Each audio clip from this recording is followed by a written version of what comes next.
Hello friends, नमस्कार, सत श्री अकाल, अस्सलाम वालेकुम दोस्तों। चलिए दोस्तों, आज के इस वीडियो की शुरुआत करते हैं और आज के इस वीडियो में हम बात करने वाले हैं टीचिंग एग्ज़ाम से लेकर के सीटेट से लेकर के जो भी एग्ज़ाम्स हुआ करते हैं, एलिजिबिलिटी क्या होती है, उन सारी चीज़ों के बारे में बात करने वाले हैं।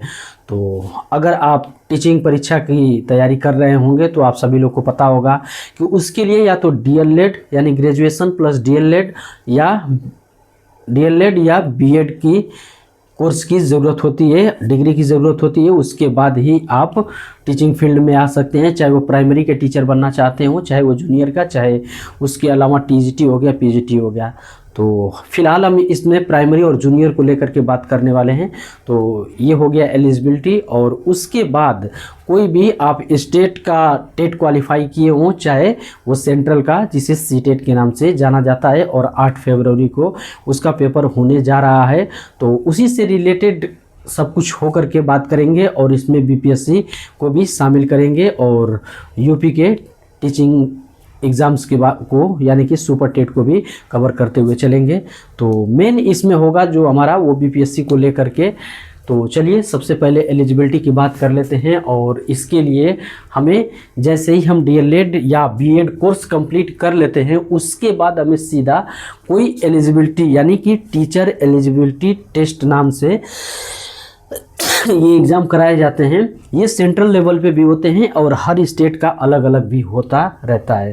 तो अगर BPSC की बात करें, चाहे वो यूपी की बात करें, उसमें सीटेट मान्य है। और अदर कई सारे स्टेट हैं जहाँ पे सीटेट मान्य नहीं भी है, जैसे राजस्थान हो गया, झारखंड हो गया। कई ऐसे राज्य हैं जहाँ पे अभी तक वो पेंडिंग में भी है कई जगह। तो उसके बारे में बाद में डिस्कशन कर लेंगे। वो छोटा सा शॉर्ट्स वीडियो में उस चीज़ को अगर शामिल होता है तो उसको कवर कर लेंगे हम लोग।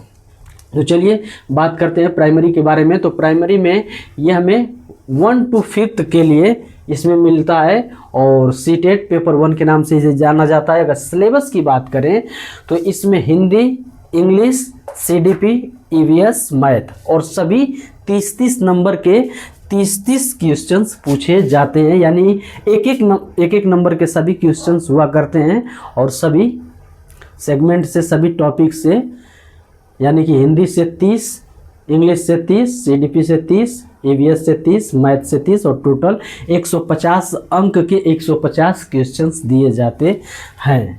और इसमें अगर पासिंग मार्क्स की बात करें, क्वालिफाइंग मार्क्स की बात करें, तो जनरल के लिए, अगर अदर स्टेट के लिए तो जनरल के लिए 92 और category wise SC, ST, OBC की बात करें तो 82 नंबर आपको लाने की ज़रूरत पड़ती है।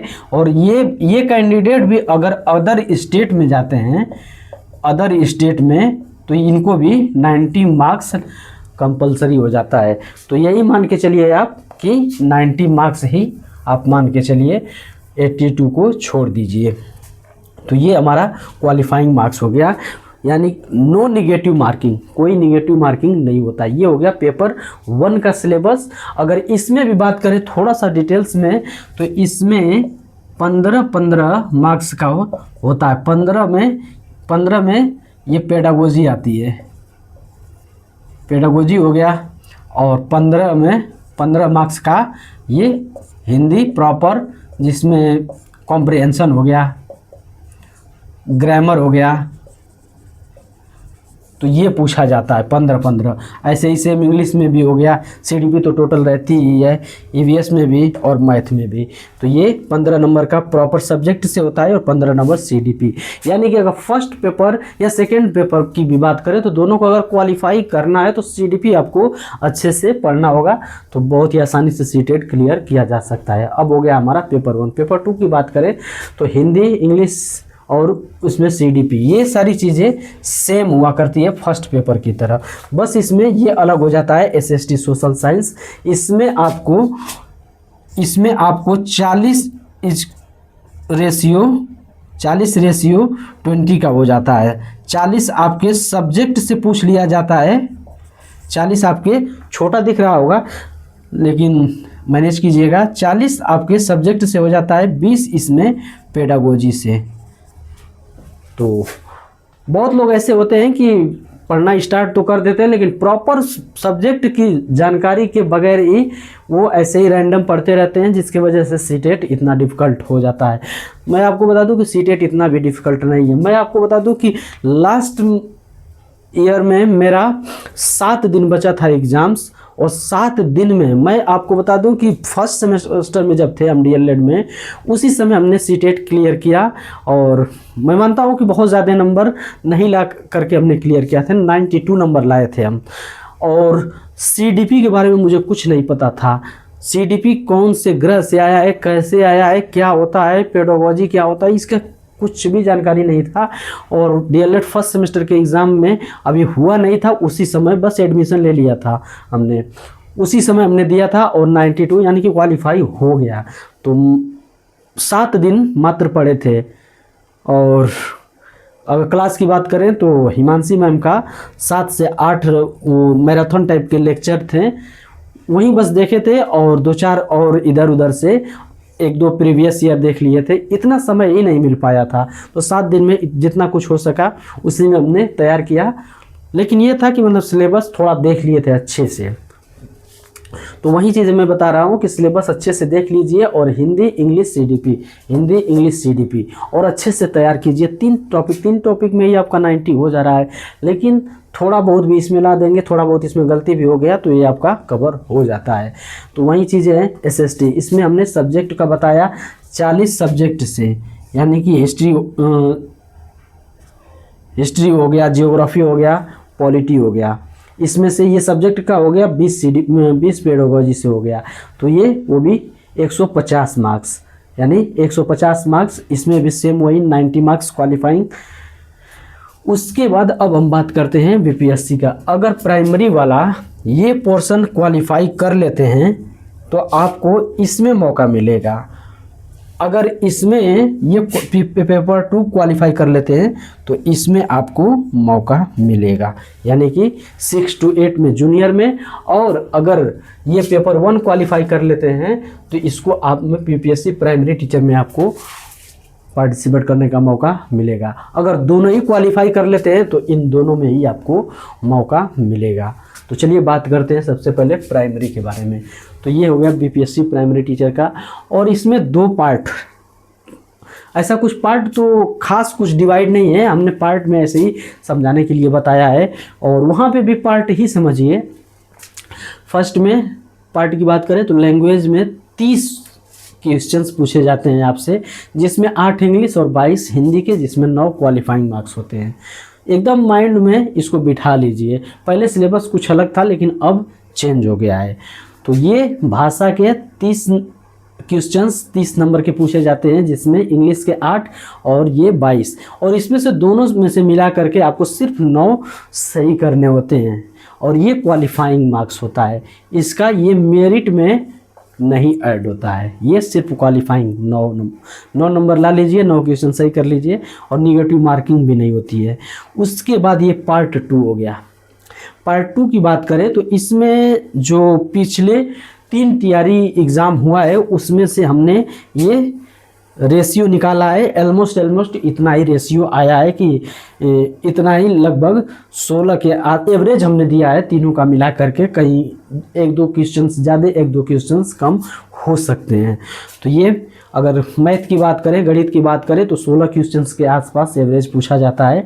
विज्ञान की बात करें तो 23, करंट की 16, और भूगोल और ईवीएस का मिला करके 23, इतिहास का 17, समिति और संविधान से थोड़े क्वेश्चंस कम पूछे जाते हैं 9 क्वेश्चंस, और तर्क शक्ति यानी रीजनिंग से 16 क्वेश्चन, टोटल 120 नंबर के होते हैं। और इसी पे हमारा मेरिट बनता है, इसी में से इसका कोई योगदान नहीं होता है, इसी में से मेरिट बनेगा 120 में से। अगर मेरिट की बात करें तो मान के चलिए कि अगर बीपीएससी 4.0 का अनुमान की बात करें तो इस बार मान के चलिए, पिछली बार तो बहुत 1-2 में कुछ 69, किसी में 80 के आसपास, 85 के आसपास, लेकिन अब मान के चलिए 90 to 90 प्लस ही मेरिट जाने वाली है, क्योंकि अब तो डोमिसाइल भी लग गया है और अदर स्टेट वालों को के लिए भी प्रॉब्लम हो गया। और तो ये मेरिट मान के चलिए 90 प्लस इसमें।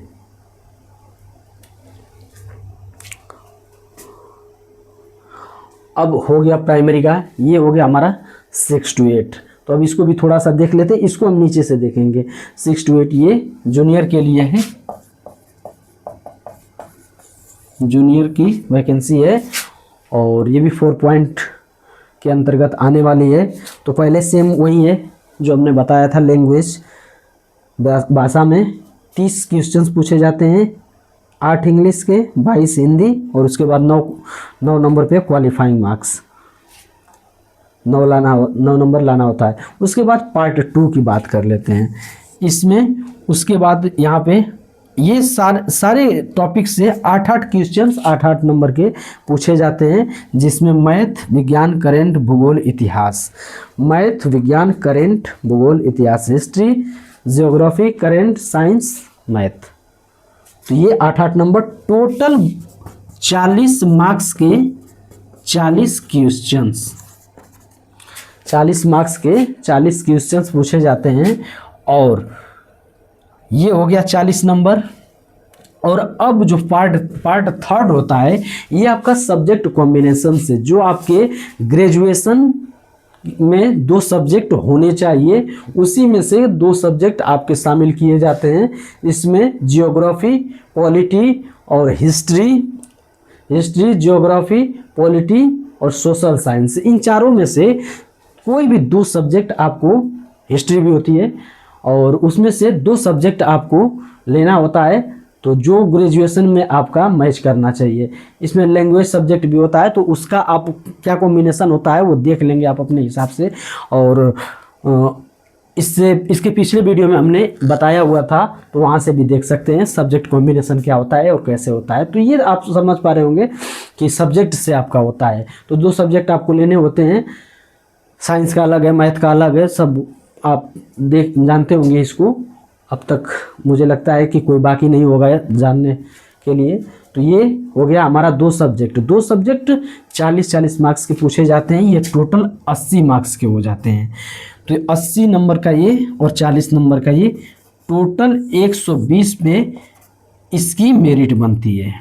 120 नंबर में मेरिट इसी से बनती है। और मेरिट वही पिछली बार साइंस और मैथ का कट ऑफ 91 प्लस गया था, तो वही अंदाज़ा लगा लेंगे 95 और 100 के आसपास इसकी मेरिट थोड़ी सी टफ जाने वाली है।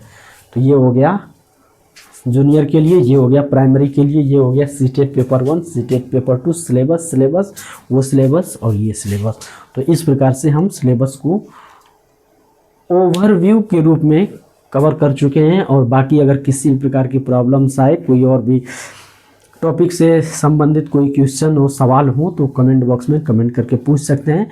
मैं पूरा हेल्प करने की कोशिश करूंगा, रिप्लाई देने की कोशिश करूंगा। और मुझे लगेगा कि नहीं विस्तार में उस टॉपिक पे डिस्कशन करने की ज़रूरत है, तो वीडियो भी बना दूंगा। तो चलिए मिलते हैं नेक्स्ट वीडियो में, तब तक के लिए बाय बाय, धन्यवाद। और 8 फरवरी के लिए सीटेट के लिए कांग्रेचुलेसन एक्स्ट्रा में, क्योंकि मुझे पता है कि मेहनत कर रहे होंगे और बहुत सारे लोग 2, 3 बार 4 अटेम्प्ट दे करके थक गए हैं, तो वो इस बार जोरदार मेहनत के साथ इस पेपर को देंगे। और बहुत ज़्यादा कोई हवा मत बनाइए, क्योंकि बहुत ज़्यादा टफ भी नहीं है। हिंदी इंग्लिश सीडीपी दोनों में कंप्लीट कीजिए। और ईवीएस में थोड़ी कर लेंगे, एसएसटी कर लेंगे। एसएसटी में थोड़ा सा मेहनत करने की ज़रूरत पड़ती है, तो बहुत वो नहीं है, बस सिलेबस के अकॉर्डिंग कवर कीजिए, सिलेबस कंप्लीट कीजिए, बहुत ही आसानी से सीटेट क्वालिफाई हो जाएगा। और चलिए बाकी अगर किसी प्रकार की प्रॉब्लम्स आए तो कमेंट बॉक्स में कमेंट करके पूछ सकते हैं, मैं पूरा हेल्प करने की कोशिश करूंगा। तब तक के लिए बाय बाय, धन्यवाद, जय हिंद।